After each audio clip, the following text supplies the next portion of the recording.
La nuit était lourde sur Port-Campbell. Une nuit épaisse, sans vent, comme si la forêt entière retenait son souffle. Les torches fumaient devant les cases, projetant des ombres tremblantes sur les troncs de grands arbres. Au centre du village, la maison de Kajmarembe était plongée dans une agitation inhabituelle, où Labo criait. Ses cris montaient, retombaient, puis remontaient encore, mêlés aux incantations basses des femmes rassemblées autour d'elle. L'accouchement durait trop longtemps. La sueur était sur son front. Ses mains s'agrippaient aux nattes comme si elle luttait contre une force invisible. L'enfant ne veut pas venir, murmura une femme. Ou bien quelque chose le retient, répondit une autre. Kajmarembe marchait dehors le long en large. Ses pas traçaient un cercle sur la terre battue. Il ne parlait pas, mais dans son cœur, une prière insistante montait. Que ce soit un garçon, que ce soit un fils. Il avait déjà des enfants. Diengi, l'aîné, sérieux, Moussiro, réfléchi et discret, Dibal, vif et observateur, Yvwandi, la belle lumineuse, aimée de tous, mais il voulait encore un garçon, un dernier, un qui porterait la force du nom. Alors, on alla chercher Ndembi, la grande sœur de Oulabo. Ndembi, la matrone, que la forêt elle-même semblait respecter. On disait qu'elle avait vu naître des enfants pendant que d'autres mouraient et qu'aucun cri ne lui faisait peur. Elle entra, posa ses mains sur le ventre de Oulabo, ferma les yeux. Cet enfant arrive avec résistance, dit-elle d'une voix grave. Il ne vient pas sans lutter. La nuit s'étira encore. Puis soudain, un cri plus aigu que les autres fendit l'air. Un cri nouveau, un cri de vie. C'est un garçon, lança Ndembi. Kajmarembe s'arrêta net. Ses épaules s'affaissèrent. Ses yeux se remplirent. Un sourire rare fendit son visage. Le père entra. L'enfant était là, petit, rouge, frémissant, vivant.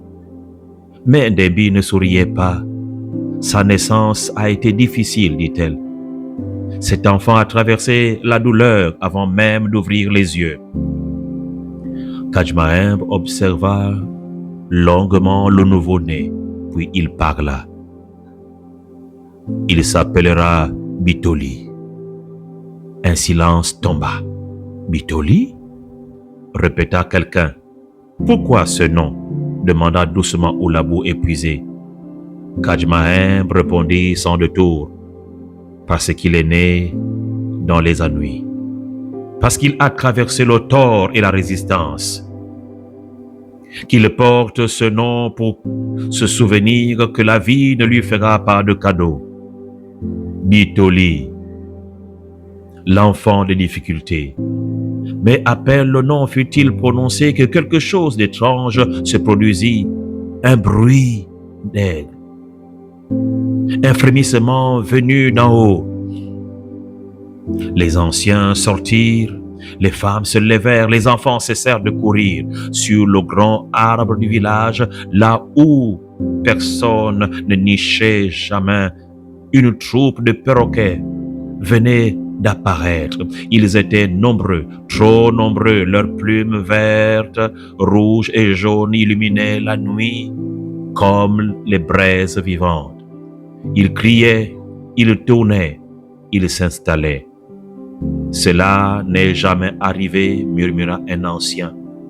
Jamais, répondit un autre. On pensa à les chasser, puis quelqu'un leva la main. Non, ne les chassez pas. Les perroquets restèrent toute la nuit, puis le lendemain, puis les jours suivants.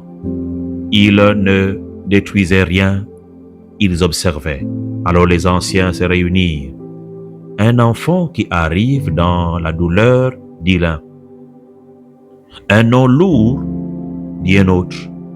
Et des oiseaux qui choisissent notre arbre, conclut le plus âgé.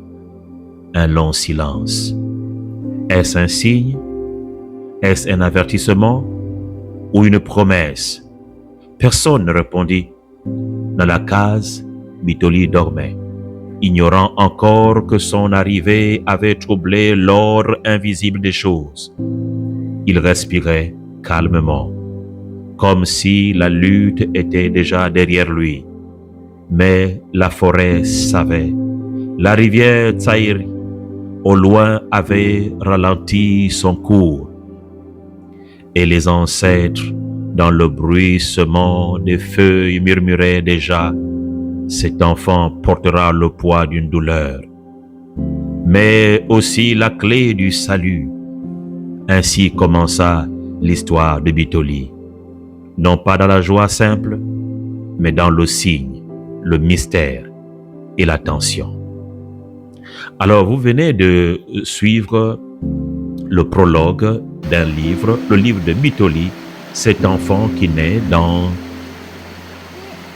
l'inconnu, qui naît dans l'interrogation. Alors, si vous voulez maintenant entrer dans toute l'histoire, cliquez sur le lien qui se trouve en bas et procurez-vous la première version de Bitoli, L'enfant rejeté qui deviendra le roi de Pau Campbell.